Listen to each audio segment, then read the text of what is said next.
সফটওয়্যারে কিভাবে পারচেজ বিল এন্ট্রি করতে হয় সেটা আজকে আমরা শিখব। তো পারচেজ বিল এন্ট্রি করতে গেলে সবার আগে আমাদের চলে যেতে হয় ট্রানজ্যাকশান অপশানে। ট্রানজ্যাকশান অপশানে গেলেই আমরা পারচেজ অপশান পেয়ে যাই, সেখানে গেলেই আমরা বিল অপশান পেয়ে যাই।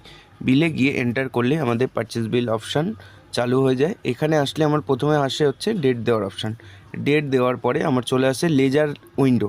লেজার উইন্ডো মানে হচ্ছে যেখানে আমরা যে পার্টির থেকে পারচেজ করছি তার নামটা এখান থেকে সিলেক্ট করতে হয়। করার পরে আমার চলে আসে পার্টি নাম্বারের অপশান। পার্টি নাম্বার বলতে আমরা এখানে যে বিলটা পারচেস করেছি তার ইনভয়েস নাম্বারটা বা বিল নাম্বারটা আমাদের এখানে ইনপুট দিতে হয়।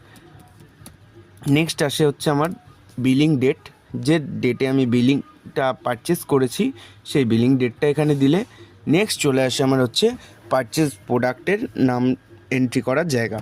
এখানে গিয়ে আমি পারচেস প্রোডাক্টের নাম লিখলেই আমার প্রোডাক্টের উইন্ডো ওপেন হয়ে গিয়ে প্রোডাক্টের নাম চলে আসে, সেখানে এন্টার করতে হয়। এন্টার করে আমার যাবতীয় ডিটেলস, যেমন প্রথমে ব্যাচ নাম্বার, নেক্সট আমার এক্সপায়ারি ডেট, নেক্সট হচ্ছে আমার এমআরপি কত আছে প্রোডাক্টের, নেক্সট হচ্ছে আমি কতগুলো পারচেস করেছি, তারপরে ফ্রি কতগুলো দিয়েছে, যদি ফ্রি থাকে আমি ফ্রি ঘরে সেটা বসাবো, নাহলে আমি এন্টার করে চলে যাব। নেক্সট হচ্ছে আমার পারচেস রেট কত করে পড়েছে, নেক্সট হচ্ছে কোম্পানি যেখান থেকে আমি পারচেস করেছি সে কত % ডিসকাউন্ট দিয়েছে আমাকে। অনেক সময় স্কিম ডিসকাউন্টে থেকে থাকে, স্কিম ডিসকাউন্টটা আমরা সেকেন্ড ডিসকাউন্টে বসিয়ে থাকি। এন্টার করে চলে আসি। এখানে আসে আমার হচ্ছে সিজিএসটি এসজিএসটি কত আছে, নেক্সট হচ্ছে আমার এমআরপি কী আছে প্রোডাক্টের, নেক্সট হচ্ছে এন্টার করে করে আমি যদি পারচেজের সময় কোনো লটে মাল পেয়ে থাকি বা পারচেজ ডিল থেকে থাকে, আমি যদি সেলেও ডিল সেট করতে চাই আমি এখানে সেট করতে পারি। নেক্সট অপশান হচ্ছে আমার সেলিং রেট বসানোর জায়গা। এখানে আমি আমার সেলিং রেট কত হবে সেটা আমি এখানে সেট করে দিতে পারি, তাহলে আমার সেলিংয়ের সময় ডাইরেক্ট সেই রেটটা পিক করে নেয়। নেক্সট এভাবে একইভাবে আমি যত রকমের প্রোডাক্ট আছে আমার বিলে আমি একটা একটা করে সেগুলো এন্ট্রি করতে পারি।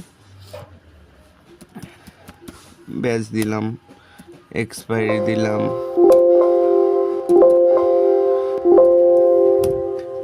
নেক্সট হচ্ছে আমার এমআরপি কত আছে সেটা দিলাম, নেক্সট হচ্ছে আমার কোয়ান্টিটি কত আছে, ফ্রি কত আছে, ডিসকাউন্ট। নেক্সট দেখুন এখানে পারচেস ডিল অপশানে পারচেস ডিল চলে আসলো, যেহেতু আমি এটা লটে নিলাম। তো এখানে এসজিএসটি সিজিএসটি কী আছে, নেক্সট হচ্ছে এমআরপি, এমআরপির পরে সেল ডিল, আমি এখানে আমার মতো আমি সেল ডিল করতে পারি, সেট। নেক্সট হচ্ছে আমার সেলিং রেট কী আছে, নেক্সট এভাবে আমার যতগুলো প্রোডাক্ট থাকবে সেই বিলে একটা একটা করে ইনপুট দিতে হবে। ইনপুট দেওয়া হয়ে গেলে আমি চলে আসবো হচ্ছে এখান থেকে আমি বেরিয়ে চলে আসবো বা সেভ করবো বিলটাকে। সেভ করার জন্য আমার কিবোর্ড থেকে এন্ড প্রেস করতে হয়, এন্ড প্রেস করে যাব এন্টার এন্টার এন্টার করে গেলেই আমার সেভ চেঞ্জেস ইয়েস করলেই আমার বিলটা এন্ট্রি হয়ে যায়। যদি কোনো পুরনো ডেবিট নোট থাকে তখন এরকম শো করতে পারে। আপনারা যদি সেইটা ডেবিট নোটটা মানে পারচেজ রিটার্নে কোনো অ্যামাউন্ট যদি থেকে থাকে সেটা যদি এখানে আপনি সেটাকে অ্যাডজাস্ট করাতে চান তো ইয়েস করবেন, নাহলে এখান থেকে নো করে বেরিয়ে যাবেন। আর কারো যদি উইন্ডোতে এটা না শো করে তার মানে হচ্ছে আপনাদের কোনো আগের থেকে ডেবিট নোট করা নেই সেই পারচেস পার্টির ক্ষেত্রে। সেক্ষেত্রে আপনাকে ওখানে এন্টার করে চলে আসলেই আপনার বিল সেভ হয়ে যাবে। ধন্যবাদ সবাইকে। নতুন কোনো ভিডিওর প্রয়োজন থাকলে আমাদেরকে কমেন্ট করে সেটি জানান এবং আমাদের চ্যানেলটিকে সাবস্ক্রাইব করে আমাদের পাশে থাকুন।